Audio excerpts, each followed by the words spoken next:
Majelis kita dengan baca basmalah. Bismillahirrahmanirrahim.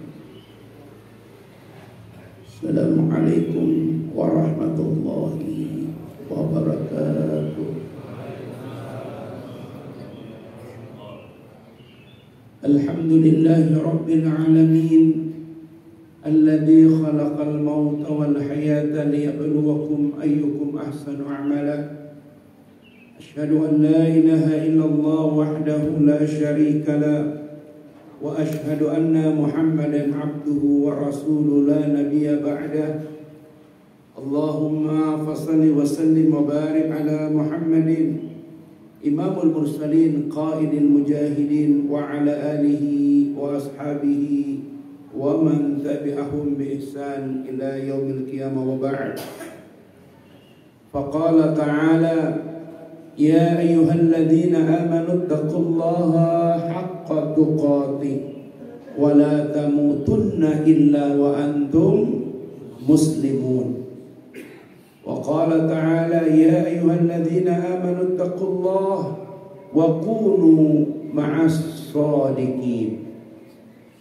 Jamaah kaum muslimin, keluarga besar Masjid Al-Falah Yasmin Sektor 6 yang dicintai Allah, pengurus yayasan DKM, para sesepuh dan semua jamaah ibu-ibu yang hadir. Alhamdulillah kita sudah berada di pekan pertama bulan Zulqaidah. Sudah Ramadan kita lewati, Syawal sudah kita selesaikan, dan alhamdulillah kita sudah berada disebut dengan bulan-bulan istiqomah. Disebut dengan bulan-bulan istiqamah, Zulqaidah, Zulhijjah, Muharram. Karena ini 3 bulan haram. Yang dibutuhkan di bulan haram itu adalah keistiqomahan. Ya, dosa dilipat gandakan, pelanggaran dilipat gandakan, kebaikan dilipat gandakan. Nah, 3 bulan inilah kita membutuhkan keistiqomahan. Kalau Ramadan itu bulan bonus. Ya, puasa Syawal jauh lebih berat daripada puasa Ramadan.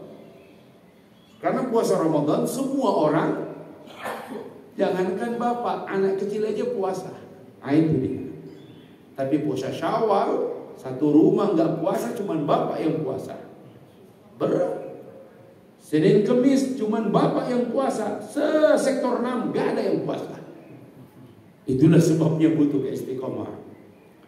Sembari kita mendoakan beberapa jamaah yang masih sakit, Pak Haji Hermansyah, mudah-mudahan pasca operasi ya kalau tidak salah, mudah-mudahan insya Allah Allah beri yang terbaik untuk dunia dan akhirat.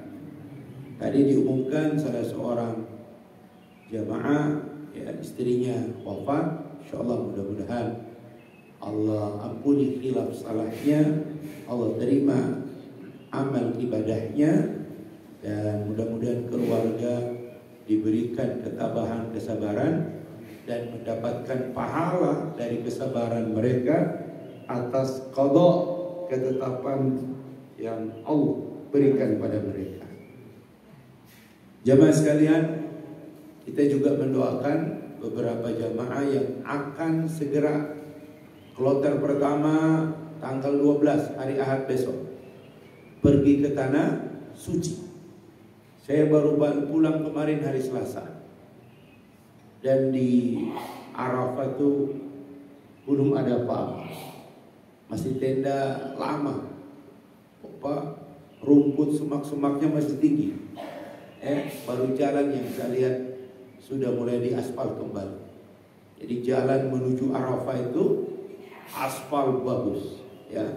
Rumah sakit Jabar Rahmah sudah siap, karena satu-satunya rumah sakit yang dipakai setahun sekali cuma itu, Rumah Sakit Jabar Rahmah. Karena kalau orang sakit harus dibawa di situ, kalau tidak hajinya tidak sah.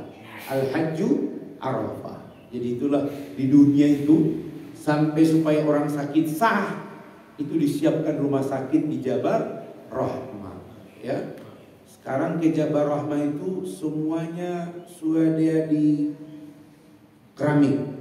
Naik ke atas sudah ada tangganya. Ditutup jalur yang tidak ada tangganya. Naik dari sebelah kiri, turun dari sebelah kanan, keluar dari ujung rumah sakit. Maka kemarin tidak banyak yang naik. Kenapa? Oh, jauh banget. Jauh. Yang gak biasa jalan pagi pasti bilang jauh. Karena di Arab itu banyak yang dekat di mata, tapi jauh di kaki. Ustaz cuma dekat. Baru pertama dia lihat, cuma dekat. Yang nggak tahu tuh, dekat di mata, jauh di kaki. Masya Allah. Baik jemaah sekalian yang dicintai Allah, hari ini kita karena sudah memasuki bulan-bulan istiqomah, kita sedikit bahas ini supaya kita minimal untuk anak-anak kita ingatkan. Dalam Al-Quran, kata istiqomah itu lebih banyak bentuk ayatnya pernyataan. Contoh, innal ladzina qalu rabbunallah tsumma istaqamu tatanazzalu alaihimul malaika alla takhafu wa la tahzanu. Orang-orang yang mengatakan Tuhan kami adalah Allah, kemudian mereka istiqamah, maka turun malaikat kepada mereka, ya, dan berkata janganlah kalian takut dan janganlah kalian bersedih. Tapi ada ayat yang turun secara khusus bentuknya perintah. Contoh Quran surat Hud, surat yang ke-11 ayat 112 113. Boleh dilihat Pak. Yang bawa HP silakan buka. HP yang tidak ada handphone, HP yang tidak ada Quran, berarti HP mu'alaf. Ya, TikTok ada, YouTube ada, Quran nggak ada, celaka sudah. Ya, yaitu Quran surat Hud ayat 112. Apa kata Allah? Ayatnya langsung, Fastaqim kama umirta. Kalau Kementerian Agama atau Badan Penerjemah menerjemahkan lebih rinci, tetaplah engkau Muhammad berada di atas jalan yang lurus. Lihat, fastaqim diterjemahkan gitu. Tetaplah engkau berada di atas jalan yang lurus. Fastaqim. Karena kalau kita sholat yang kita minta itu ihdinas siratal mustaqim. Tunjukkan pada kami ya Allah, beri kami petunjuk agar berada di atas jalanmu yang lurus.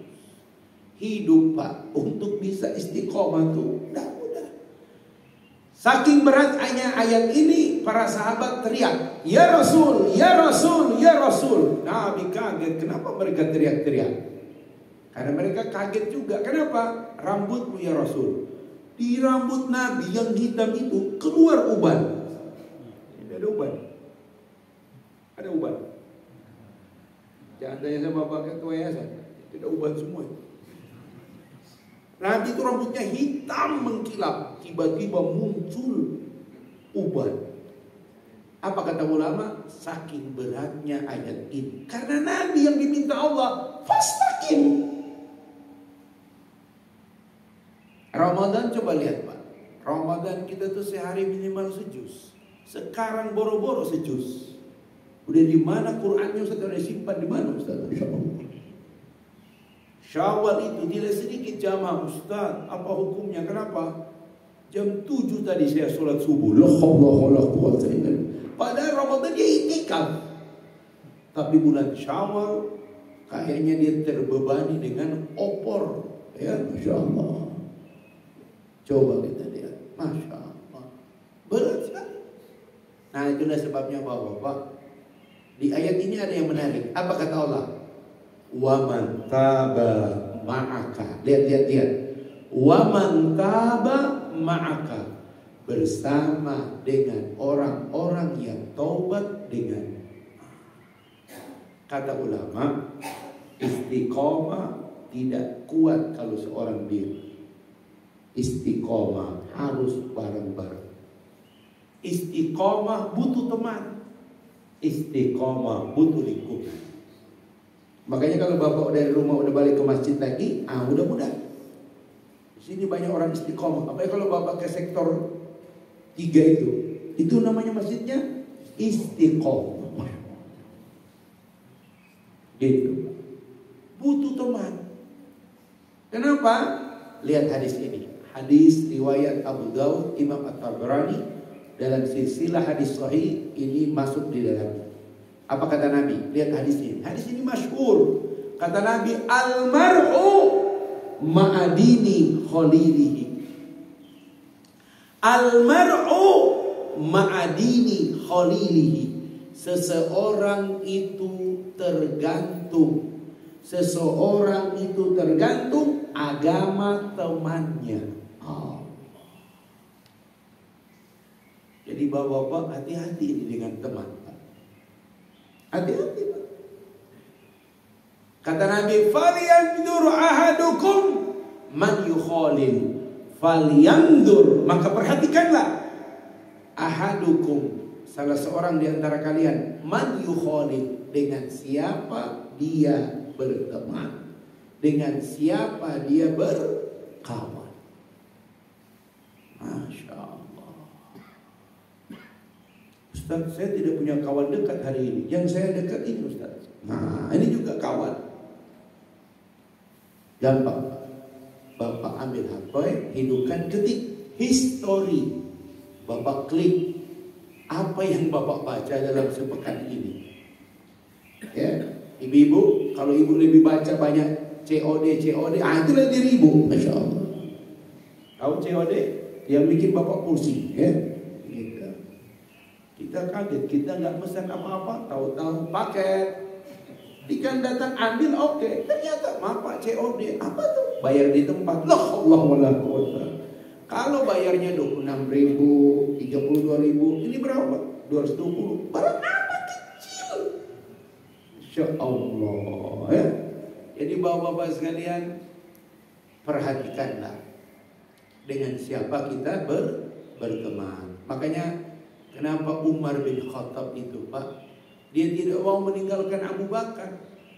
Karena dia lihat Abu Bakar tidak mau meninggalkan Rasul. Begitu.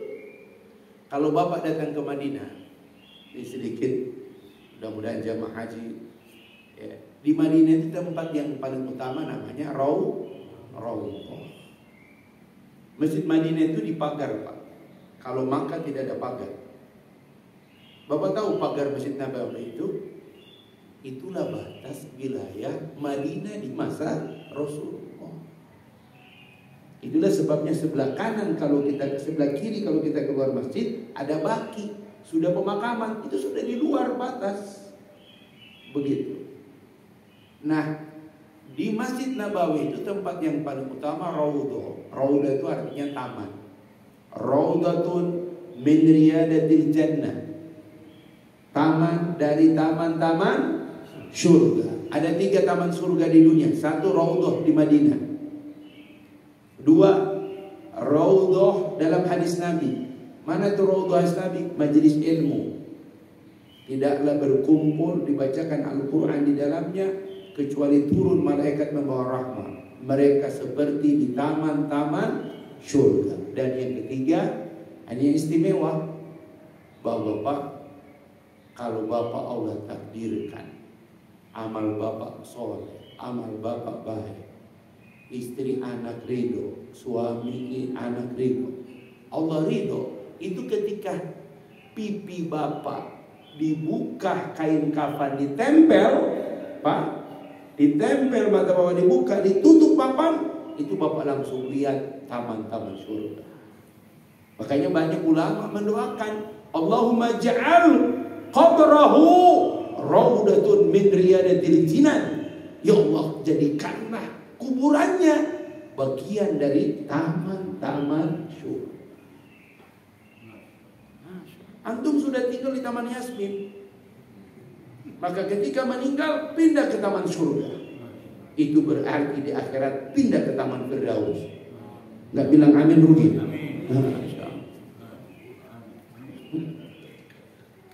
Dari Taman Jasmin ke Taman Firdaus, bubulak ya.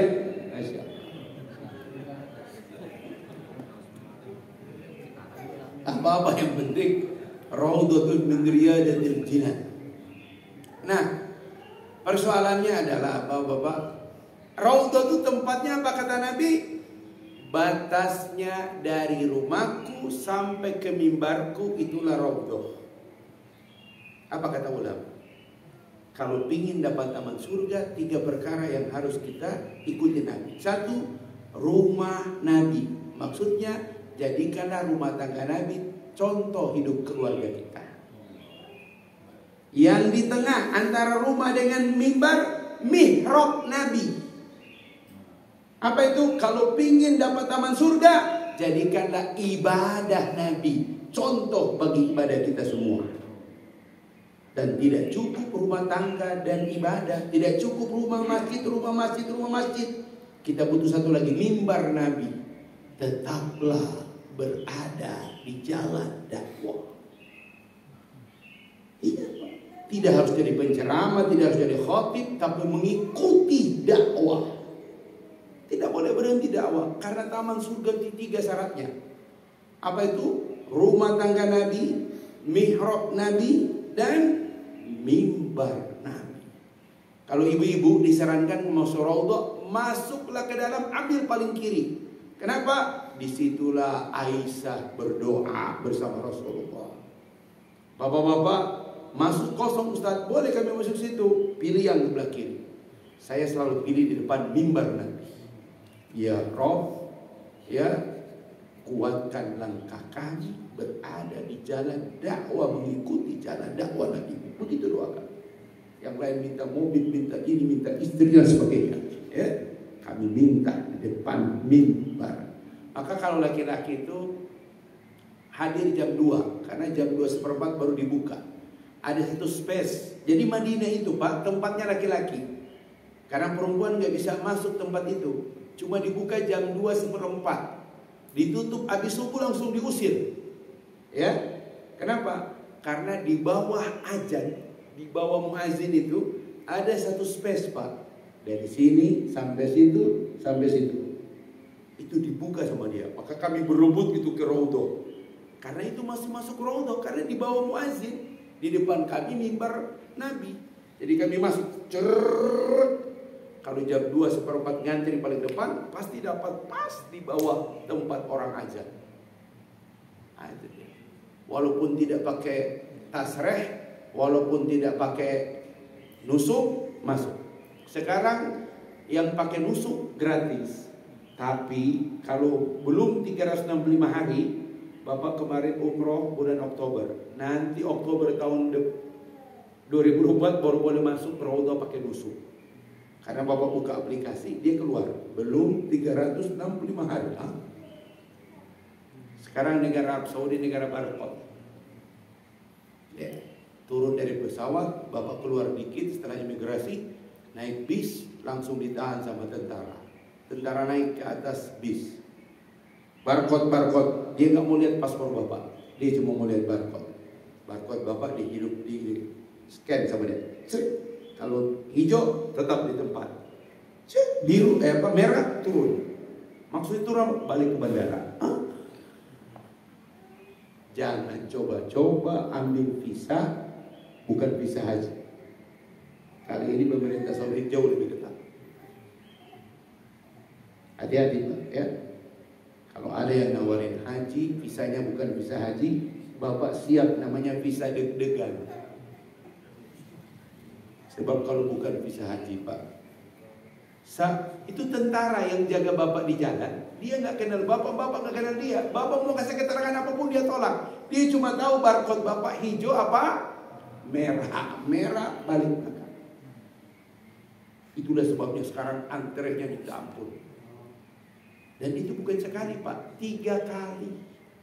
Kalau sudah masuk Masjid Nabawi udah aman, masuk ke Haram udah aman.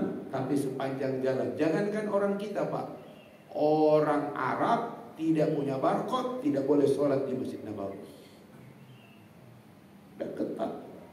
kenyamanan jamaah haji.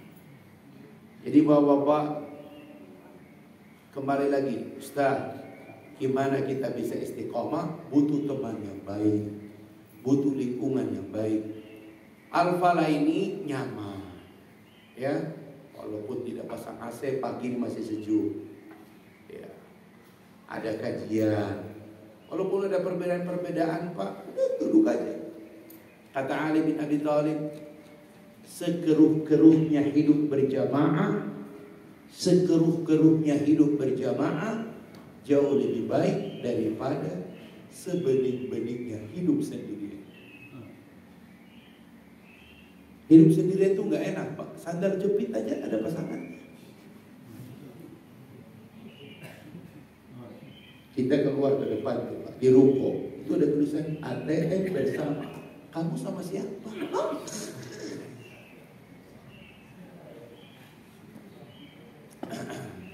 Tapi Ustaz, buat apa bersama dengan pasangan yang sudah begini? Begitu ibu ngomong, mentang-mentang bapak sudah Jepang, jelema pensiunan. Ya, ayah diciptakan bukan untuk sempurna, itu pasti. Ayah diciptakan bukan untuk sempurna, tapi ayah dihadirkan untuk tetap berguna. Nggak bisa diulang. Ya, jadi lihatlah ini ayah-ayah ini, ya, makin berkurang saja di situ, ya. Nah, mari kita buka Quran sekarang. Ustaz, siapa teman terbaik menurut Al-Quran? Karena kita pakai standar Quran dulu. Kalau tadi kata Nabi, "Falyandur ahadukum man yukhalil." Lihatlah seseorang dengan siapa dia berkawan. Imam Sufyan Ats-Tsauri, dia kalau menilai orang, Pak, dia nggak nilai diri orang itu. Dia bertanya, ada tamu, ini ada tamu Syekh, dia alim. Kata Imam Syafi'i, Ahlus Sunnah bukan? Ya, iya Ahlus Sunnah. Apa pertanyaan Imam Ats-Tsauri, Sufyan Ats-Tsauri? Dengan siapa dia berkawan? Ketika ditunjuk kawannya Qadariyah, apa kata Imam Sufyan Ats-Tsauri? Qadariyah. Kalau begitu, bagaimana kita melihat teman yang baik? Mari kita lihat Quran surat At-Taubah ayat 119. Surat ke-9 ayat 119. At-Taubah itu surat ke-9 ayat 119. Apa kata Allah?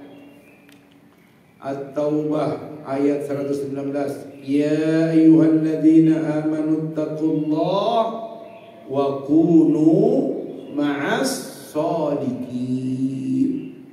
Hai orang-orang yang beriman, bertakwalah kalian kepada Allah dan selalu bersamalah dengan orang-orang yang benar. Bapak lihat ya, Pak, as-shadiqin itu teman yang paling ideal. Ustaz, tapi teman saya itu baik sekali. Kalau saya susah, dia yang pertama tolong. Kalau saya menderita, dia yang pertama memberikan bantuan. Pak, itu bagus, Pak. Tapi teman yang paling baik adalah teman yang gak pernah mendustakan kita.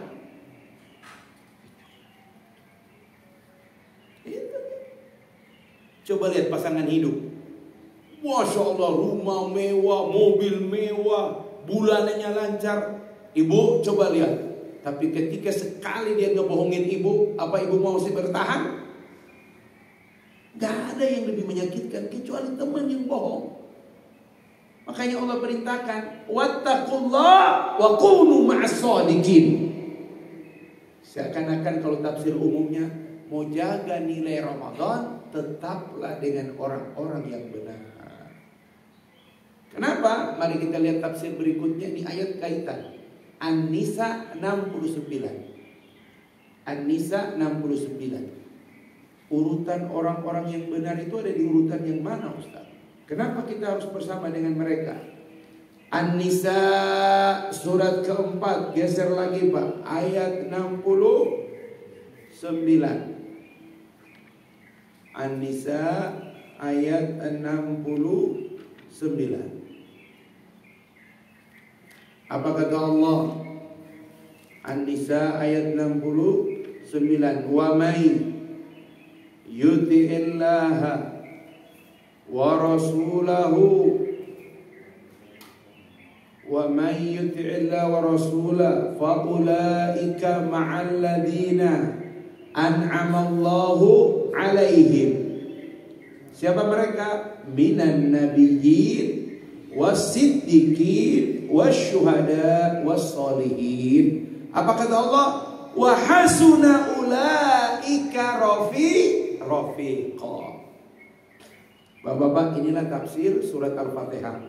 Kalau kita berdiri, ihdinas siratal mustaqim, siratal ladzina an'amta alaihim. Tunjukkan kami jalan yang lurus, jalan orang-orang yang telah kau beri nikmat pada mereka. Siapa mereka? Ini dia tafsirnya. An-Nabiyyin. Nomor 2, As-Siddiqin. Nomor 3, Asy-Syuhada. Nomor 4, As-Solihin. Baru Allah jelaskan definisi. Wa hasuna ulaika rafiqa. Itulah teman yang terbaik. Masya Allah. An-Nabiyyin, kita ikut Nabi pasti, tapi levelnya elit. Makanya di kalangan Nabi itu juga ada namanya, setelah Rasul namanya ashab, sahabat. Iya. Tapi Nabi pernah berkata begini, fa aina ikhwani, di mana saudara-saudaraku? Kata sahabat, bukankah kami saudaramu? Kata Nabi, bal antum ashabi. Tidak, kalian adalah sahabat-sahabatku. Kalau begitu siapa saudaramu? Kata Nabi, orang-orang yang tidak pernah melihatku, berjumpa denganku. Masya Allah. Tapi mereka tetap beriman, mengikuti risalah yang Allah turunkan kepadaku. Masya Allah. Ma'an nabiyyin. Yang kedua, as-sadiqin. Orang-orang yang mencintai kebenaran. Pak, kita ini gak jujur-jujur amat, Pak. Kita juga bukan orang yang benar-benar amat. Amat aja sendiri gak benar. Ya, Masya Allah. Tetapi minimal kita ikut orang-orang yang lebih benar, Pak. Makanya hati-hati, Pak. Hati-hati dengan teman. Hati-hati, Pak. Kelihatan baik itu, Ustaz. Itu kalau kita pilih gimana? Coba Bapak lihat apa yang terjadi. Jangankan kita, partai yang mengusungnya aja kecewa. Saking kecewanya, fotonya diturunin, Pak, di kantor partainya. Waktu itu mereka bilang, oh jatuh. Kata, masa pun jatuh? Masya Allah. Memang ada angin badai. Kata orang Melayu, dulu loyang sekarang panci. Dulu sayang sekarang benci.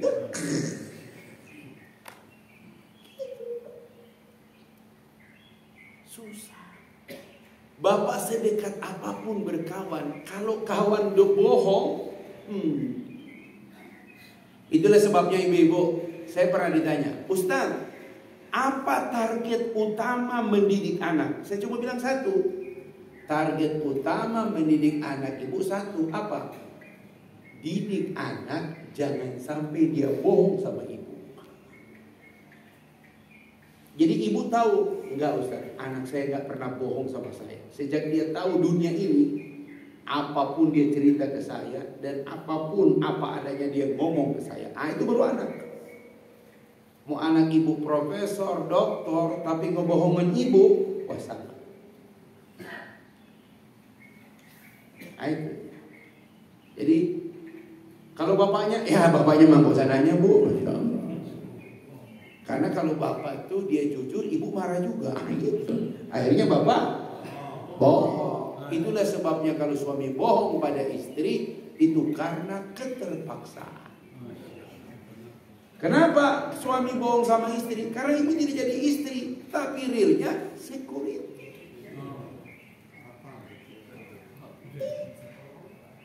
Apa tanda seorang istri jadi security? Bertanya pada suaminya pakai pertanyaan security.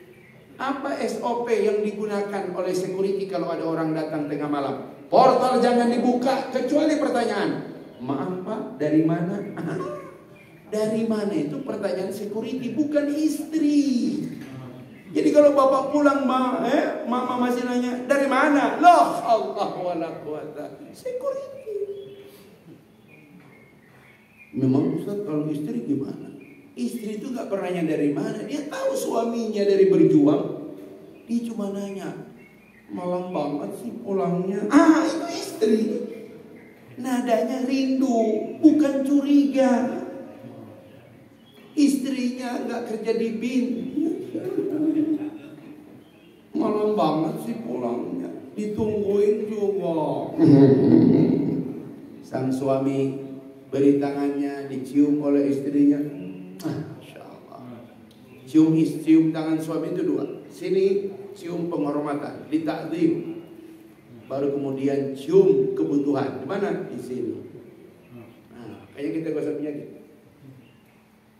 Suami kalau cium istri cium begini, apalagi setelah itu dia cium sini, berarti dia ada sesuatu yang dibutuhkan. Cepat kita keluarkan dari tangan posangku kita, tarik tangannya, masukin. Dia nggak GR Pak, dia dekatkan ke lampu. Ini plastik ke bawah. Karena ngantuk-ngantuk Pak. Ya. Kata suaminya, "Ma, ini sertifikat antamnya." Masya Allah. Diciumlah peluk suaminya dengan ucapan bahagia. "Ayah, besok pulang malam lagi." Dus modus ya, Masya Allah. Tapi memang Pak, kalau kita ada rezeki, jangan belikan dia kalung, kalung dilepas. Jangan belikan gelang, gelang dibuka. Belikan dia cincin. Karena cincin itu melingkar utuh di jemarinya, seperti utuhnya cinta pada dia. Dari Ramadan sampai Zulqaidah, ada yang ngajak istri ke toko emas? La haula wala quwata illa billah. Baru rencana. Alhamdulillah udah masuk satu niat. Kan minimal ajak Pak. Soal jadi apa tidak itu teknis. Di Kota Bogor ini amanah toko emas yang direkomendasikan Pak Haji? Mana toko emas yang direkomendasikan di Bogor? Karena kan Bogor dekat Kongkor. Masnya Mas Antam 1,3 ya.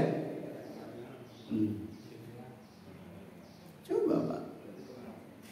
Ini Ustaz kenapa istiqomah jadi ke emas? Masya Allah. Jadi bapak-bapak, mari kita lihat sahabat. Ustaz, sahabat itu kalau dua orang ini dikuburkan bersama Nabi, Abu Bakar dan Utsman. Sahibu Siddiq Abu Bakar. Sahibu Siddiq Abu Bakar. Karena dia diberi gelar As-Siddiq. Nama aslinya Abdurrahman ibnu Khufafah. Dia dipanggil Abu Bakar karena bapaknya Aisyah, bapaknya si perawan. As-Siddiq karena dialah orang yang selalu membenarkan apa yang datang dari Nabi. Waktu Abu Bakar meninggal, dia berkata, "Kuburkan aku bersama Nabi. Tapi jangan sejajarkan dengan Nabi. Turunkan jasadku di bahu Nabi." Itu Umar dengar. Maka ketika Umar terbunuh, ya, dia masih sakarat, dia berkata, "Kuburkan aku bersama Nabi, tapi turunkan jasadku di bawah pundak Abu Bakar." Tahu diri Umar itu, Masya Allah. Jadi kalau kita lihat Bapak-bapak, kalau kita lewat Raudhah, mana kuburan Nabi? Bukan pertama, bukan ujung tengah, ya. Yang ujung kiri kanan ada tulisan Umar, itu bukan kuburan, cuma tengah. Karena kuburan mereka itu berturut, Nabi, Abu Bakar, Umar. Itu dia. Umar bin Khattab. Ustaz, kenapa kalau sejarah Nabi ada sahabat Umar yang paling banyak disebut?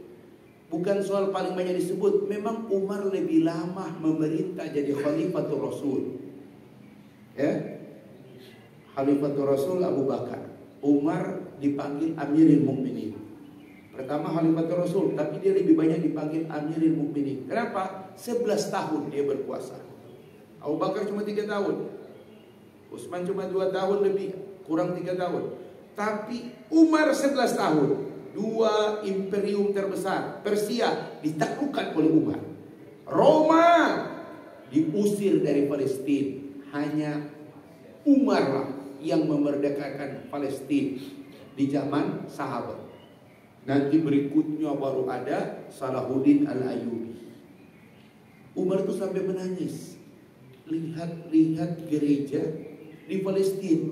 Kenapa? Banyak sekali rahib, pendeta-pendeta di gereja. Ketika Umar menangis, ada sahabat, Ubaidillah itu Zara. Kenapa kau menangis melihat pendeta? Bagaimana saya tidak menangis? Umar membacakan ayat Innal ladina kafaru min ahlil kitabi wal musyrikina fi nari jahannama khalidina fiha ulaika hum syarrul bariyah. Ini orang baik kata Umar. Rahib-rahib kusuk. Tapi kata Allah, orang-orang kafir, baik dari ahli kitab, Yahudi dan Nasrani, mereka di dalam neraka, kekal di dalamnya. Dan mereka adalah seburuk-buruk makhluk. Nangis Umar, ya Allah.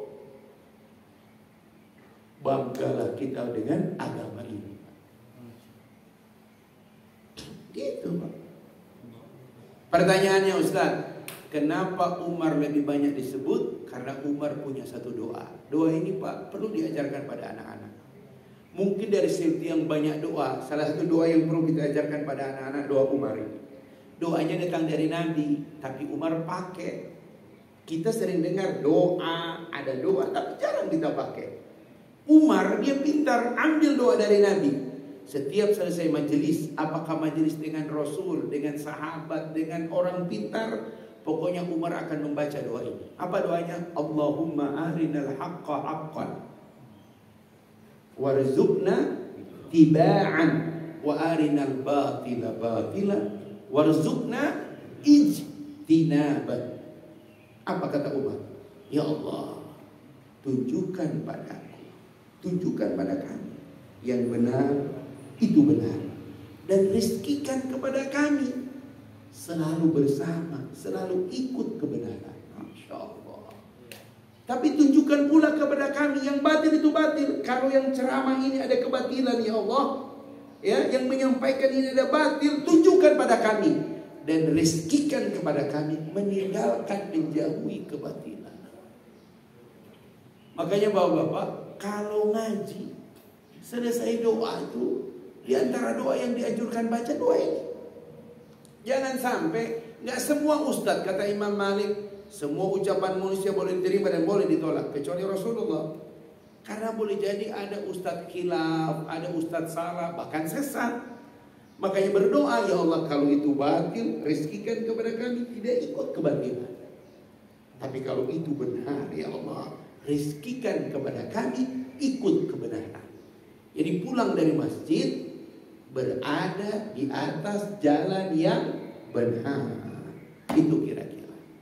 Anak-anak kita doakan, ya Allah kalau dia belajar, tunjukkan kepadanya yang benar itu benar, dan berikan dia rizki ikut kebenaran. Kalau dia belajar ada kebatilan, ya Allah tunjukkan pada dia yang batil itu batil, yang salah itu salah. Hari ini anak-anak kita, na'udzubillah min dzalik, di Solo itu ada pesantren namanya As-Salam. 70% santrinya orang Jakarta. Pulang ke rumah orang Solo itu Pak liburan. Assalamualaikum. Waalaikumsalam. Bagaimana? Lu makan apa? Loh Allah wala quwata. Anak sopo toh kaget itu. Bapaknya cowok. Kuat sekali pengaruh bahasa. Maka sejak saat itulah diterapkan tidak boleh berbahasa Indonesia, apalagi berbahasa daerah. Harus full di kamar di mana ya pengawalnya kawan, nggak boleh berbahasa Indonesia, apalagi bahasa Betawi. Kuat sekali bahasa Betawi Pak pengaruhnya. Ya, akhirnya semua harus pakai bahasa Arab, bahasa Inggris. Hari ini Pak, kadang-kadang kita nggak tahu anak kita. Salah satu mungkin dosa Pak ya. Kita nggak berusaha mencari tahu siapa teman anak kita. Kata Nabi, almar'u ma'adini khalilihi, seseorang tergantung agama temannya. Apalagi anak kita sekolah di negeri, gitu Pak. Banyak orang-orang idealisme, banyak orang-orang baik. Karena dia bergabung dengan orang-orang seperti itu, apa yang terjadi? Makanya kalau kita balik lagi tadi Pak, di ayat 113 di surat Hud, kata Allah, wala tarkanu illal ladzina zalamu fatamassaku apa ayatnya?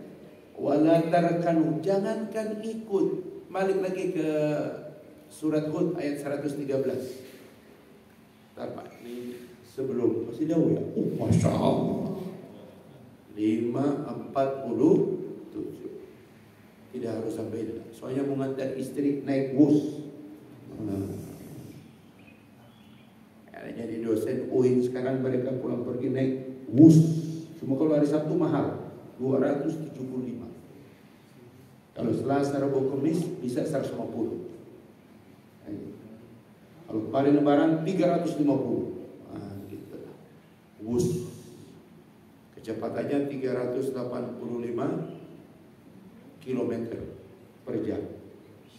Dari Halim sampai Tegaluar 40 menit. Sampai. Kalau ngajar jam 8, istri naik kereta yang jam 7. Sampai sana jam 8 kurang, naik ojol atau itu 10 menit sampai. Jadi cepat ya. Bus.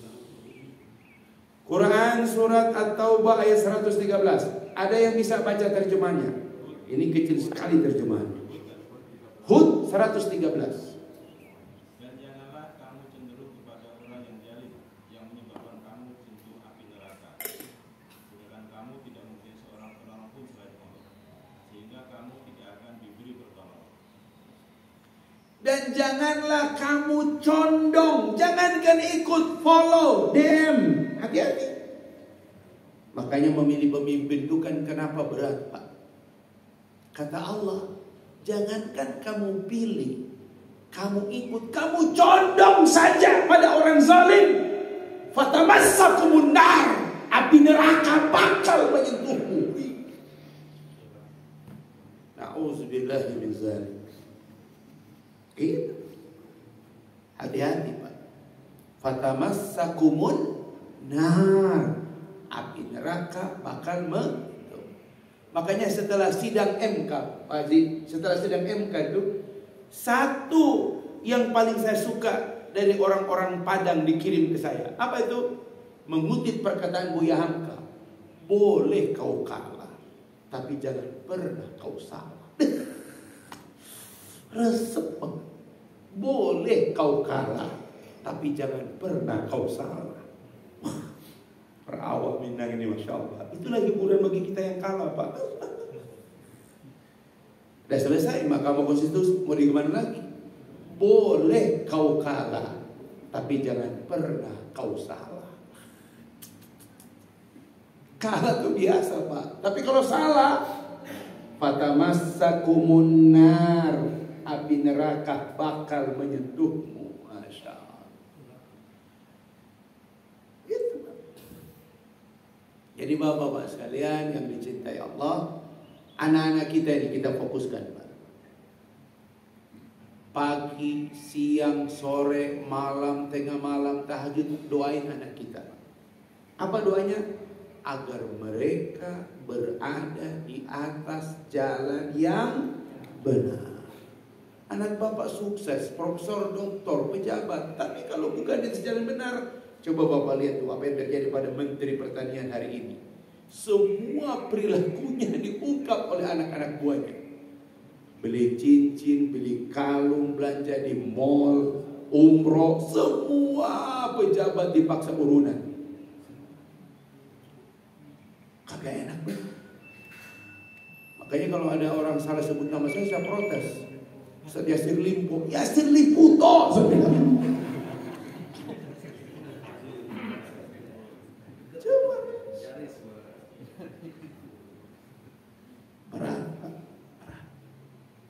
Bapak-bapak, itu kalau khatam, itu ada doa begini doanya. Allahumma inni as'aluka 'ishatan haniyah wa mitatan sawiyah wa maraddan ghaira muhzin wala fadih. Ya Allah, jika aku hidup, hidupkanlah dengan ketenteraman. Tapi jika aku mati, wafatkan aku dengan ketenangan. Dan jika aku dikembalikan, lihat, jika aku dikembalikan, janganlah kau hinakan, apalagi permalukan. Bapak-bapak, Allah kalau berkehendak pada seseorang, jangankan dia mati, masih hidup sudah dipermalukan. Hati-hati Pak. Maka zikir pagi itu jangan ditinggal. Allahumma astur aurati wa amin rawati. Ya Allah, tutuplah auratku dan berikan aku rasa aman, karena Engkau menutup auratku. Kita ini kalau dibuka aurat Pak, Allah. Apa kata ulama? Lihat Pak, kita ini baik bukan karena kita baik-baik betul Pak. Kita ini baik hanya karena Allah menutup aib kita. Kita ini baik Pak karena Allah menutup aib kita. Bini kita kalau tahu siapa kita, Allah, Masya Allah, itu. Makanya kenapa Khadijah sampai sakit, dia tidak mau Fatimah yang membukakan pintu untuk Nabi. Dialah wanita di muka bumi sampai dia sakit mau mati, dibopong oleh Fatimah. Fatimah, jangan kau bukakan pintu untuk ayah. Itu adalah tanggung jawab bunda. Dibopong. Kenapa? Karena suami yang pulang rumah, kalau istri yang bukain pintu, maka dia akan jaga kesetiaan pada istrinya. Kenapa suami banyak akhirnya macam-macam? Karena istrinya nggak pernah bukain pintu. Yang ada WA, ayah dibawa keset itu kunci. La haula wala quwwata. Jadi yang nemuin suaminya siapa? Keset. Dianggap sepele. Suami yang pulang rumah dibukain pintu oleh istri, senyumnya, pelukannya, keyakinannya, itu akan membuat suami terjaga dalam hidup.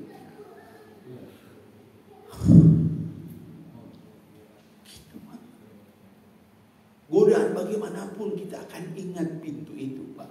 Karena kita keluar dari pintu itu, kita akan masuk lagi dari pintu itu. Kecuali kita punya pintu yang lain. Maka dulu EBG ada menulis bait, apa itu? Dari pintu ke pintu. Itu malah amaran ya. Jadi jangan sampai Pak. Ada seorang ulama Mesir, dia berkata, Pak, ini istiqomah Pak. Perbuatan maksiat, seenak-enaknya maksiat, seenak-enaknya dosa, enaknya dosa pasti akan berakhir.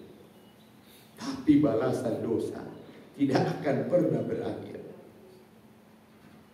Sebaliknya, seberat-beratnya kebaikan, puasa sebulan, puasa Senin Kemis, puasa bulan haram, seberat-beratnya kebaikan Pak, beratnya kebaikan juga akan berakhir. Iya kan Pak? Satu bulan Ramadan nggak terasa, nggak terasa apa? Ente aja yang ngomong nggak terasa ya, nggak terasa Ustaz udah mau lebaran, Masya Allah. Ya, Syawal. Ada kemarin jamaah saya, hari Kamis dia, Ustaz ini hari Kamis terakhir, udah 1 Zulqaidah saya bilang. Karena sejak Syawal tidak ada perbedaan pendapat Pak. Semua Syawal sama kemarin. Syawal menyatukan kita. Zulqaidah hari Kamis, Jumat sampai tanggal 3 Zulqaidah. Ustaz, saya tanggal hari Kamis Ustaz terakhir. Semua kebaikan akan berakhir beratnya, tapi pahalanya tidak akan pernah berakhir. Pilih mana? Kebaikan. Maksiat apapun Pak yang Bapak lakukan akan berakhir nikmatnya.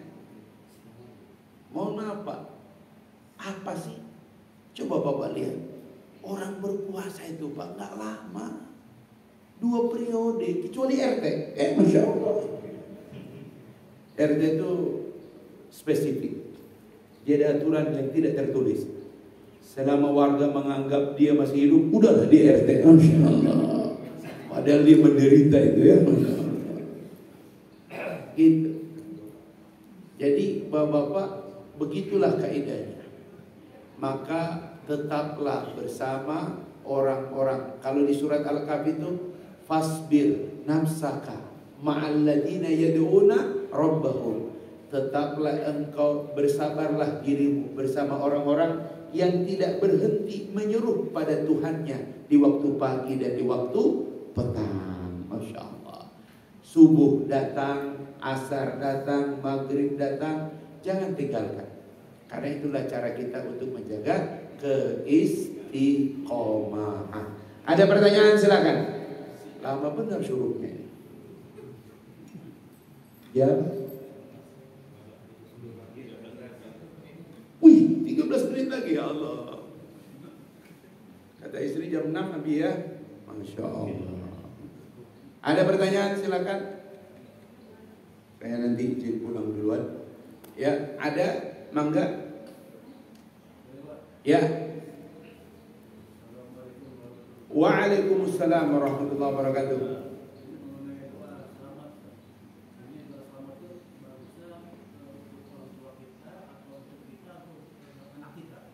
Ya.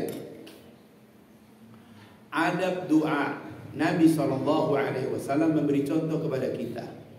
Ada doa yang diajarkan Nabi untuk individu, tapi ada doa yang diajarkan Nabi untuk bersama-sama, termasuk untuk keluarga.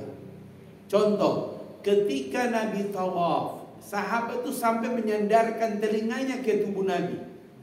Nabi tidak mengeraskan bacaan. Kenapa? Karena memang ada bacaan untuk dirinya. Tapi ketika sampai di rukun Yamani, Nabi mengeraskan bacaannya. Rabbana atina fid dunya hasanah wa fil akhirati hasanah wa qina adzab. Sekiranya Nabi baca doa yang lain, banyak orang yang gak hafal. Tapi Nabi membaca doa yang ada di Al-Baqarah 201. Dan doa itu Pak, walaupun mu'alaf 3 hari hafal doa ini dia. Pertanyaannya, kenapa doa ini orang Indonesia disebut doa sapu jagat? Karena dunia masuk, akhirat masuk. Tapi kalau saya lagi pimpin Pak, biasanya saya kalau jadi pembimbing, saya minta ke travel, upayakan ada headset Pak. Kalau dia nggak bisa, saya bilang tolong Bapak cari, saya yang bayar. Karena nggak enak ngebimbing nggak ada headset. Kita nggak boleh teriak-teriak Pak depan Ka'bah. Kalau yang lain kan Robbana, Masya Allah, tunggu dulu, Masya Allah.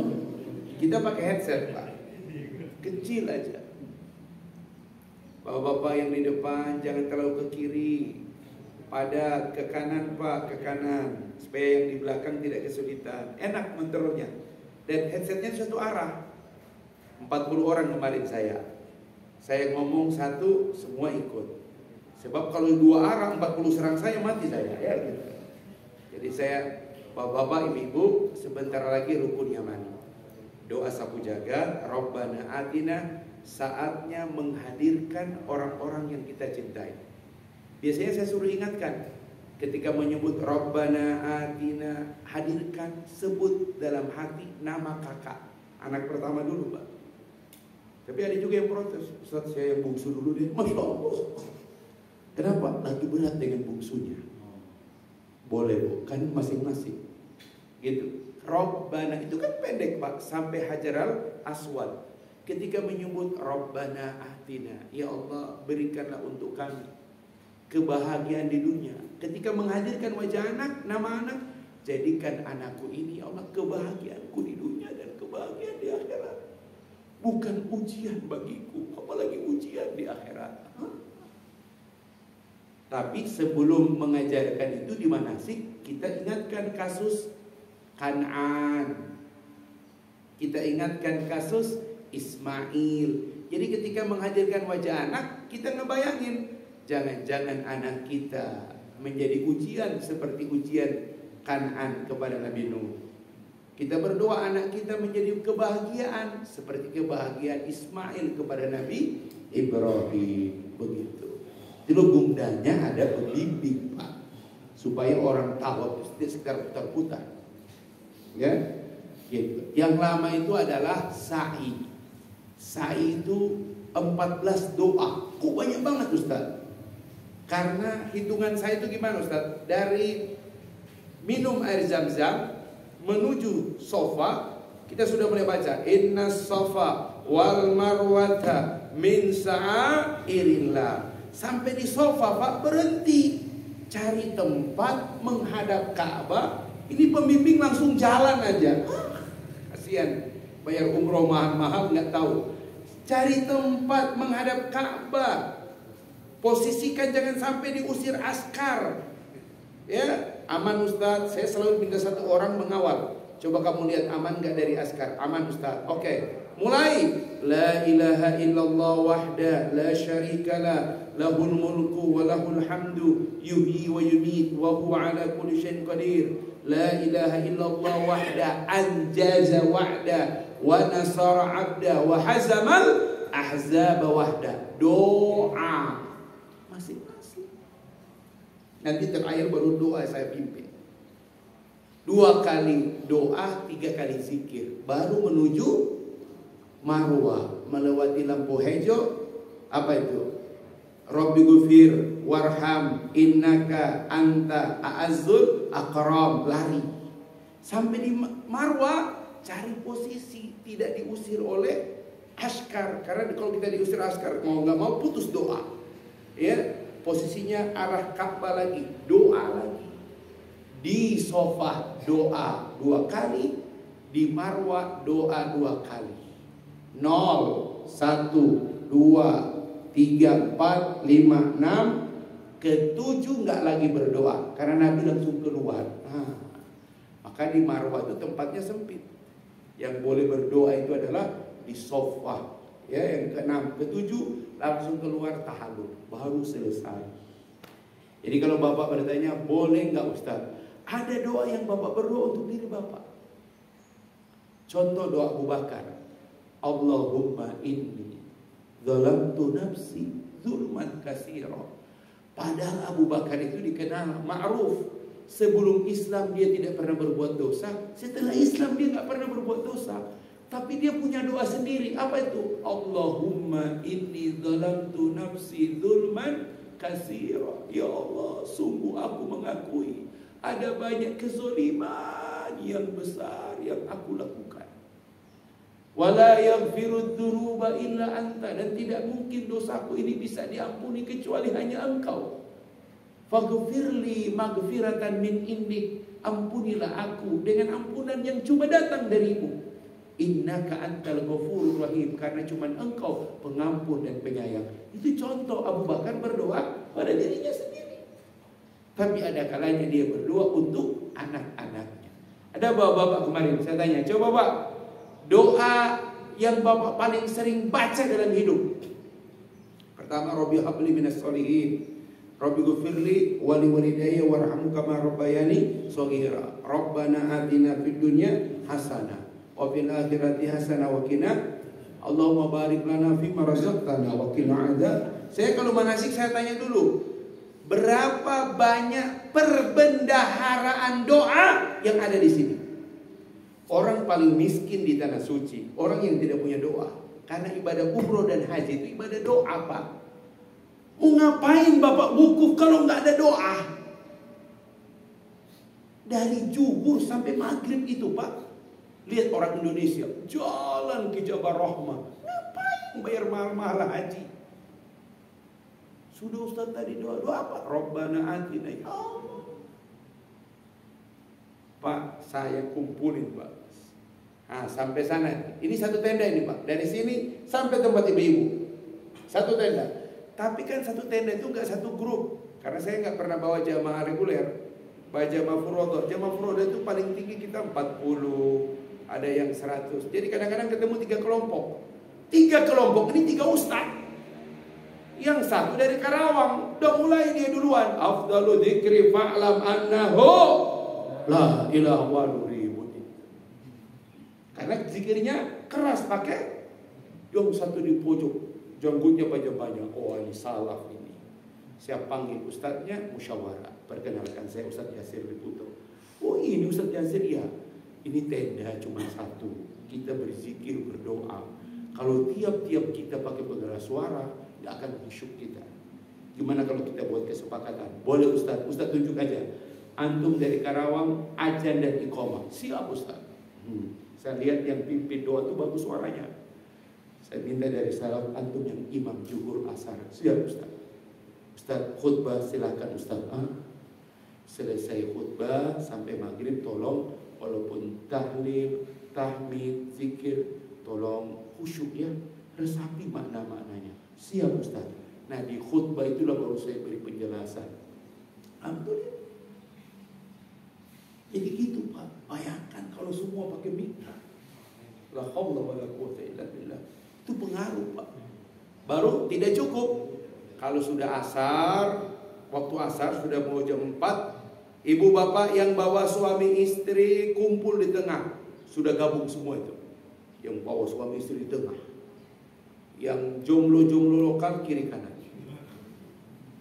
Karena ada yang berangkat cuma suami, yang berangkat istri kan? Diatur ibu-ibu sebelah ini, di tengah suami istri. Sekarang sampai maghrib berdoalah sebagai suami istri. Karena jangan biarkan suami berdoa sendiri, Bu, bahaya. Bisa jadi doanya Masya Allah. Di muka bumi ini Pak, tidak ada waktu dan tempat yang paling diijabah doa kecuali Arafah.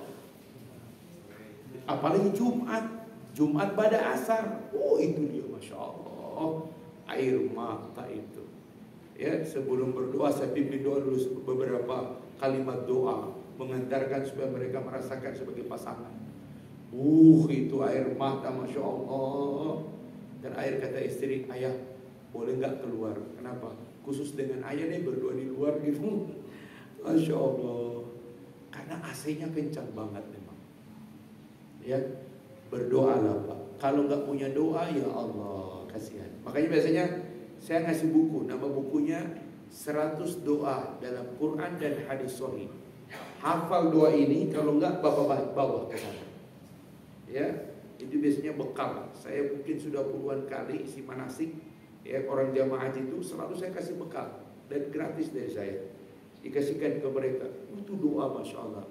Itu dari mana Ustaz? Dulu Nabi tawaf, sahabat pingin nanya, doa apa yang dibaca? Kata Nabi, kalau kalian ingin doa diterima, doalah seperti orang itu. Berbondong-bondong sahabat tanya, apa doa yang kau baca? Dari situlah kemudian ditulis 100 doa dalam Quran dan hadis sahih. Ya, itulah bekal kita, karena orang paling miskin di tanah suci adalah orang yang tidak punya doa. Pokoknya kalau nggak punya doa pasti apa yang dilakukan? Tidur, apalagi keluar merokok. Waduh, saya panggil. Wudhu lagi. Gak batal Ustaz. Kamu pakai baju ihram, jangan merokok. Rokok itu kencingnya setan. Ustaz, wudhu lagi, wudhu. Balik lagi, ya Pak. Ya, kan nggak boleh pakai wangi. Rokok kan mengeluarkan bau. Aduh kasihan. Larangan ihram saya bilang. Jadi larangan ihram itu bukan cuma wangi Pak. Rokok itu juga nggak boleh. Oh, Ustaz, tapi enggak, saya bilang sabar sampai maghrib. Itu kenapa? Nggak ikut manasik biasanya. Ya. Masa lagi di Arafah? Aduh, kasihan itu. Apa kata Rasulullah? Tidak ada waktu dan tempat. Allah lebih membanggakan manusia di hadapan seluruh malaikat kecuali di Arafah. Rugi banget kalau pada saat itu malaikat shift siang, malaikat shift malam diturunkan Allah di Arafah. Untuk apa? Dibanggakanlah hamba-hamba Allah yang datang kepada Allah. Doa Allahumma ya Allah. Makanya bapak-bapak usahakan ini bapak duduklah coba Pak, habis maghrib latihan minimal habis pagi sampai isya itu jangan ngobrol. Doa wirid zikir. Jam 2 bapak bangun, mandi, sholat, sudah masuk. Alhamdulillahirabbil alamin. Subhanaka Allahumma bihamdik Asyhadu an la ilaha illa anta astaghfiruka wa atubu ilaik. Assalamualaikum warahmatullahi wabarakatuh. Istri jadi jam 6.